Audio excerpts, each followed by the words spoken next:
Mark,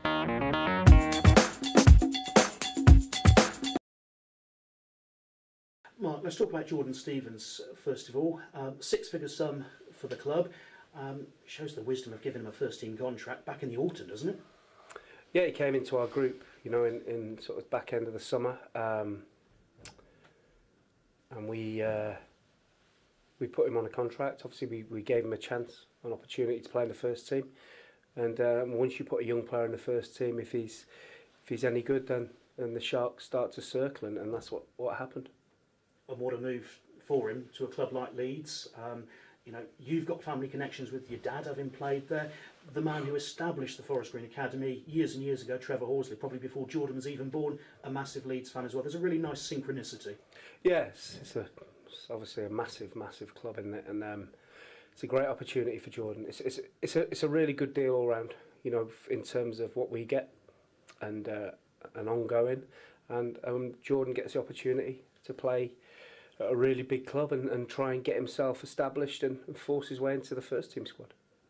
And is that a good thing for Forest Green, to be seen as a club where people can come here and they can move on as Jordan has done, and also as, you sold a player to Barnsley back in the summer and Ethan Pinnock as well? Yeah, I think it's important. As a manager, I have a belief in trying to give young players a chance, and sometimes that works and sometimes it doesn't. But I've sold, or players that I've had have gone for a lot of money. So for me, if they're good enough, they're old enough, and we gave Jordan a chance, and it's great that we keep that going. It's important that the young players that we try to attract to the club now with the academy have that belief that there is a realistic opportunity to play in the first team. And also you've brought 10 new faces in as well during January. How happy are you generally with the business you've done in January and the improvements you've made to the squad? Well, I think on paper we look a little bit more solid. We look a little bit more of a threat. So, yeah, look, time will tell if it's the right recruitment and the right personnel. But personally, from what I've seen so far, taking away the second half the other night, I feel happier. The first half, so much possession, chances as well. How do you turn those into better chances and therefore into goals? Well, that just comes from the players on the day, making the right decision and making the finish. It's a difficult one for us. As a coach, you can get the players in the right position to score a goal, but you can't actually finish it for them. So we've tried to make it as easy as we can for the players for tomorrow and simplified it. And we're going to try and get more goal scoring opportunities. And the more opportunities we have, the more chance you would think we have of scoring a goal. Yeah, I suppose it's about quality of chances as well, isn't it? But you can't be doing too much wrong, bearing in mind you scored 5 against Cambridge. Yeah, that's right. But we've had two blanks in the last 2 games, and with the 2 strikers we've got, we probably feel we need to do better. But that's probably down to me, and hopefully we're going to try and make more chances for the 2 centre forwards. 2 new players you got in on transfer deadline day. Obviously they couldn't feature against Exeter, but how close are Chris and Alex in your thoughts? Well, Chris has had a disrupted season. He's a very good footballer. Sort of the clubs he's been to have not sort of suited his style. I think the managers at those clubs will tell you that. And he's not probably fit enough to start, but he's definitely fit enough to play some part. And Alex is a very, very quick, wide player, and he's ready to play. And obviously you've beaten Coventry already this season. It'd be lovely to do the double over them, I'm sure, but they're not going to underestimate you coming here, are they? I don't think. I think Mark Robbins is an experienced manager. He knows every game is different, and it's all about on the day. And got to hope that your team turns up. And we want to give a real good account of ourselves against what is a really big club at this level. They have really good support away from home. They've got some really good players, and it'll be a tough game for us, like every week. But obviously this is one of the exciting games. This is what getting into the Football League was all about. Can that sort of raise the crowd here, and sort of help turn this into a fortress for you? Hope so. We've won our last 2 home games, so we wanted to turn that around, which will help us in our plight of what we're trying to do. And we need to keep picking points up, because with us losing 2 games away from home, it puts more pressure on us to win the home game. So we've got to make sure we get something from tomorrow's game. But it's a big test against a really big club. Injuries? How's the squad? Good. Yeah, we're all okay at the moment, I think.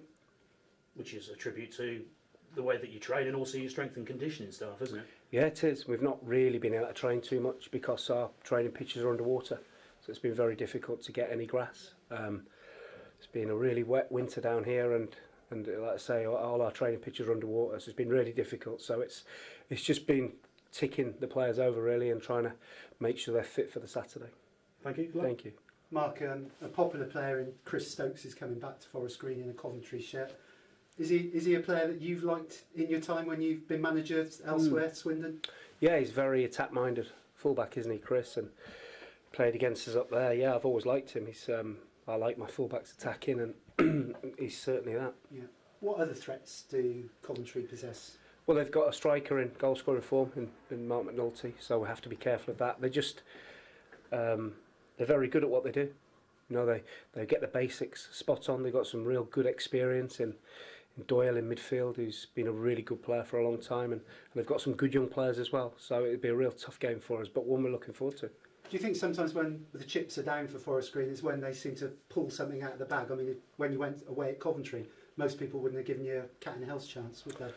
Yeah, I think that's football, isn't it, Ash? I think sometimes you rise to the bigger occasion. There'll be a big crowd for us tomorrow, and we've got to rise to that. We need to make sure we perform tomorrow, which will give us a chance to get some points. They've got the FA Cup on their minds. Do you think that will be a distraction for them, or will Mark Robbins have them focused? Yeah, Mark knows he's a very experienced, good manager, isn't he? And he's had success, so he will be getting that message across that this is the bread and butter, and this is what we've got to concentrate on. So they have a chance to get promoted. Yeah, I know you're pleased with your January shopping.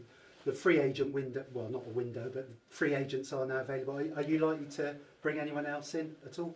If people come available and they come and train with us, then we'll have a look at anybody. Yeah, because we have to constantly try and improve. And will any of your players still be going out at all? I mean, the younger ones like Harry Pickering. Harry Pickering's going to Shortwood.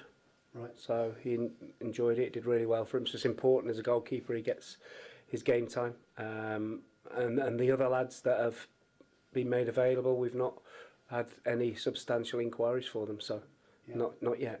I spotted John Moran in the car park. John's almost the sort of forgotten man of Forest Green with all his injuries.